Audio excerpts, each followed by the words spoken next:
The summer sun shimmered above St. Joseph, Missouri, as the Kansas City Chiefs training camp buzzed with the familiar energy of preseason. Fans pressed against the chain-link fence, children hoisting homemade signs, and the reporters' cameras rolled, each hoping to capture a glimpse of the city's favorite stars. But on Wednesday, July 30th, the script changed.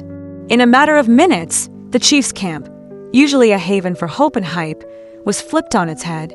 Travis Kelce, the heart and soul of Kansas City football, was seen leaving the field on a golf cart, expression stormy, helmet clutched in his hand, an ambulance idling ominously in the background. Within moments, speculation caught fire. What had happened to Kelce, and what did it mean for the Chiefs season? To understand why this moment sent shockwaves through the NFL world, you have to know Travis Kelce. He's not just a tight end, he's a living legend in Kansas City, a two-time Super Bowl champion, and the reliable target for Patrick Mahomes when the game is on the line. But more than that, Kelce is a walking, talking bundle of passion.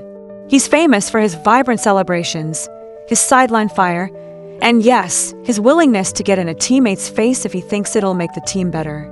So when news broke that Kelce had left the field after a heated exchange with a teammate, it wasn't just a training camp scuffle. It was headline news, a moment that threatened to unravel the carefully woven optimism of Chiefs Kingdom. The day started like any other at Missouri Western State University, the annual summer home for the Chiefs training camp. The team was deep into 11 drills, simulating red zone pressure that mimics the most intense moments of real NFL games. While the crowd fixated on Mahomes dropping back to throw, the real drama was unfolding at the line of scrimmage. According to multiple sources on the ground, a particularly aggressive block in the red zone set off the chain reaction. No one could agree on who made the first move. Some say Kelce was blindsided by a defender. Others claim he initiated the contact, intent on making a statement. What was certain was the aftermath. Kelce vaulted to his feet, face red, shouting at the defender with the kind of intensity usually reserved for playoff games. Before the situation could escalate, 3 coaches raced over, separating the players as teammates looked on stunned. He was ready to go, one anonymous source later recounted. It took 3 coaches just to hold him back. You could feel the tension in the air. For those who have followed Kelce's career, the sight of him losing his cool is hardly unprecedented. Over the past decade, he's been fined for tossing his gloves at referees, jawing with opponents, and even swinging his hat in frustration at head coach Andy Reid during a particularly heated game. And yet, this fiery nature is exactly what endears him to fans and frustrates his critics. "You want guys like Kelce on your team," said a former teammate. "Guys who fight for every yard, who hate to lose even in practice." But sometimes, that passion needs to be reined in, especially when the season hasn't even started. It's a delicate balance. The Chiefs have built a dynasty on the energy of players like Kelce. But with every outburst, the risk grows that the passion will boil over at the wrong time. The moment that truly set social media ablaze wasn't the argument itself, but what happened next. As the dust settled, Kelce was spotted climbing into a golf cart, a young team employee by his side. His helmet remained in his lap, his signature number 87 jersey stretched tight over his shoulders. The usually charismatic tight end was silent, gaze distant. Behind the cart, an ambulance with Buchanan County EMS emblazoned on the side waited in the shade. Was Kelce injured? Was he simply cooling off after a heated confrontation? Nobody outside the Chiefs' inner circle seemed to know. Reporters watched as the golf cart whisked Kelce away, past rows of fans and out of sight. No one saw him return that day. When pressed for answers, the Chiefs' coaching staff closed ranks. Coach Andy Reid and General Manager Brett Veach refused to comment, and a brief statement from the team did little to quell the rumors. "We do not comment on internal matters in training camp. The players are preparing for the 2025 season with the utmost professionalism." For those on the outside, it might be tempting to dismiss this as just another training camp dust-up. But insiders know better. NFL training camps are crucibles of pressure. Even for established stars like Kelce, every practice is a battle against rising young talent, against personal expectations, against the ever-ticking clock of an NFL career.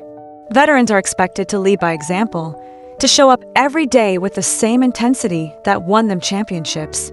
But the grind can wear on even the toughest players. Every mistake is magnified, every injury a potential setback, every outburst a viral moment waiting to happen. If you zoom out, Kelce's moment of frustration looks less like a meltdown and more like the inevitable collision of ambition and exhaustion.